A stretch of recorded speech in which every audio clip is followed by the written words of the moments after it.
Salam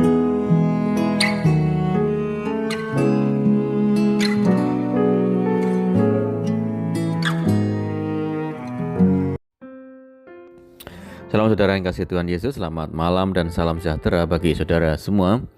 Saya menyapa bagi saudara yang ada di Indonesia dari Sabang sampai Merauke, baik di kota maupun yang di desa sampai di seluruh pelosok tanah air. Dan saudara yang ada di Malaysia, di Kamboja, di Amerika Serikat, sedang sekali kembali menjumpai saudara pada saat malam hari ini. Kiranya damai sejahtera dan sukacita daripada Roh Kudus melimpah dalam hati dan kehidupan saudara semuanya. Dan kiranya saudara semua dalam keadaan sehat selalu. Selamat datang kembali di Pokok Anggur bersama saya Yosia Krispianto. Mari saudara, sebelum kita bersama-sama merenungkan firman Tuhan, mari kita bersatu bersama di dalam doa.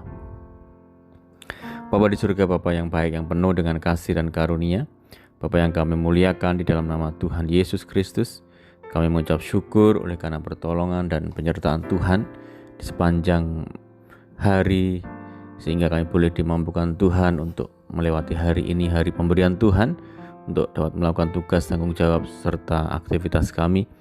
Itu semua karena berkat pertolongan Tuhan saja. Pada saat ini kami kembali rindu untuk merenungkan firman-Mu ya Tuhan. Berbicaralah kepada setiap kami, urapi hati kami sehingga kami memahami maksud firman Tuhan. Terima kasih Tuhan, kami siap merenungkan firman-Mu hanya di dalam nama Tuhan Yesus kami berdoa. Amin. Puji nama Tuhan saudara, pembacaan kita pada saat malam hari ini terambil dari Mazmur 18 ayat yang ke-31. Demikian bunyi firman Tuhan. Adapun Allah jalannya sempurna, janji Tuhan adalah murni. Dia menjadi perisai bagi semua orang yang berlindung padanya. Puji Tuhan. Saudara yang kasih Tuhan Yesus, jika kita membaca keseluruhan dari Mazmur pasal 18, kita dapat menemukan bagaimana Daud menaikkan syukur kepada Tuhan karena segala perbuatan ajaib dan perlindungan Tuhan bagi kehidupannya. Namun hal itu tidak terjadi tanpa alasan, saudara. Allah bertindak demikian bagi Daud karena Daud sejak masa muda telah membangun keintiman dengan Tuhan. Sejak masa menggembalakan domba di padang rumput hingga menjadi raja atas Israel, Daud tidak pernah melupakan Tuhan. Sehingga kedekatannya dengan Tuhan membuat Daud dapat memahami segala jalan Tuhan yang sempurna. Saudara yang kasih Tuhan Yesus, meskipun menghadapi banyak peperangan dan situasi yang begitu berat, dikejar-kejar oleh musuh sehingga harus berlindung di gua, namun Daud mampu melihat dan memahami situasi itu dari sudut pandang Allah. Daud sangat yakin bahwa Tuhan selalu ada bagi dia. Katanya, Tuhan memperlakukan aku sesuai dengan kebenaranku. Ia membalas budiku sesuai dengan kesucian mata. Sebab aku tetap mengikuti jalan Tuhan dan tidak berlaku fasik terhadap Allahku.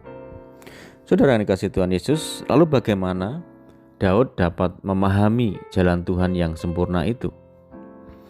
Yang pertama adalah Daud menerima dan mengikuti segala sesuatu yang Tuhan izinkan terjadi di dalam kehidupannya. Apapun yang Tuhan buat, Daud percaya bahwa itu adalah yang terbaik bagi dirinya, saudara. Saat muda, ia menerima tugas yang tidak nyaman sebagai gembala domba, sedangkan kakak-kakaknya menjadi prajurit Saul. Saat Daud diurapi jadi raja, ia tidak serta-merta dapat langsung menduduki tahtanya. Daud harus menunggu bertahun-tahun lamanya. Yang kedua adalah Daud mengingat segala kebaikan Tuhan. Saudara, semua yang Tuhan sudah kerjakan dalam hidupnya tidak pernah dilupakan oleh Daud. Di dalam Mazmur pasal 40 ayat yang ke-6 menyatakan hal ini. Banyaklah yang telah kau lakukan ya Tuhan Allahku, perbuatanmu yang ajaib dan maksudmu untuk kami. Tidak ada yang dapat disejajarkan dengan engkau. Aku mau menutupi dan mengatakannya, tapi jumlahnya terlalu besar untuk dihitung. Dan yang ketiga adalah Daud menilai hidupnya apakah sudah selaras dengan kehendak Allah. Daud dikenal sebagai orang yang berkenan di hati Allah. Apa yang dia lakukan selalu berdasarkan pada kehendak Allah. Itulah alasannya dia berani berkata, "Ujilah aku ya Tuhan, dan cobalah aku. Selidikilah batinku dan hatiku." Saudara yang kasih Tuhan Yesus, marilah kita ikuti teladan Daud ini, saudara, supaya kita pun dapat memahami jalan Tuhan yang sempurna bagi hidup kita masing-masing. Jadi apa yang Tuhan izinkan terjadi dalam hidup kita, semuanya harus kita terima dan ikuti dengan kesungguhan hati. Jangan menolak atau merasa kecewa kepada Tuhan. Lalu ingat dan hitunglah setiap berkat dan kebaikan Tuhan yang sudah kita alami. Jangan dilupakan, tetapi jadikan itu sebagai semangat untuk terus berharap hanya kepada Tuhan. Dan yang terakhir adalah belajarlah untuk selalu memilih hidup yang kita jalani. Pastikan kita tidak menyimpang dari kehendak Tuhan. Amin, puji Tuhan. Mari kita berdoa. Bapa di surga, Bapa di dalam nama Tuhan Yesus Kristus, terima kasih Tuhan buat firman-Mu saat ini. Ajar kami untuk memiliki hati yang senantiasa bersyukur, hati yang menuruti kehendak Tuhan, dan tidak melupakan berkat dan kebaikan Tuhan di dalam kehidupan kami masing-masing.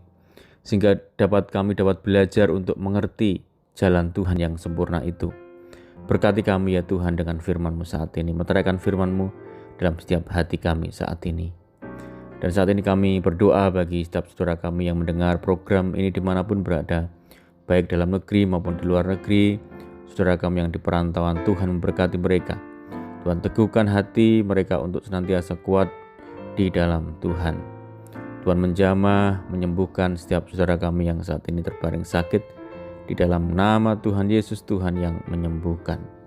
Tuhan memberkati saudara kami semua dalam rumah tangga, pendidikan, keluarga, pekerjaan, bisnis, pekerjaan apapun yang dikerjakan lewat tangan-tangan mereka. Tuhan yang memberkati satu persatu. Mohon penyertaan dan penjagaan Tuhan pada saat ini. Pimpin kami, tuntun kami, supaya kami dapat berjalan di dalam segala kehendak Tuhan. Kami berdoa bagi saudara kami yang terikat oleh kuasa kegelapan, Tuhan yang bebaskan, Tuhan yang lepaskan di dalam nama Tuhan Yesus Kristus.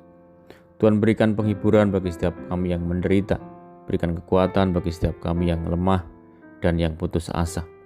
Berdoa bagi daerah kami, bagi kota kami, desa kami, dan negeri kami, Tuhan yang memberkati, Tuhan yang memulihkan. Terima kasih Tuhan, ini doa kami hanya di dalam nama Tuhan Yesus Kristus kami berdoa. Amin. Puji nama Tuhan, saudara yang kasih Tuhan Yesus, kita sudah mendengarkan firman Tuhan. Saya yakin dan percaya saudara semua diberkati oleh firman Tuhan saat malam ini. Mari kita tetap bersukacita di dalam Tuhan, tetap mengandalkan Tuhan. Sampai jumpa di renungan berikutnya. Saya ucapkan selamat malam, selamat beristirahat. Tuhan Yesus memberkati. Haleluya.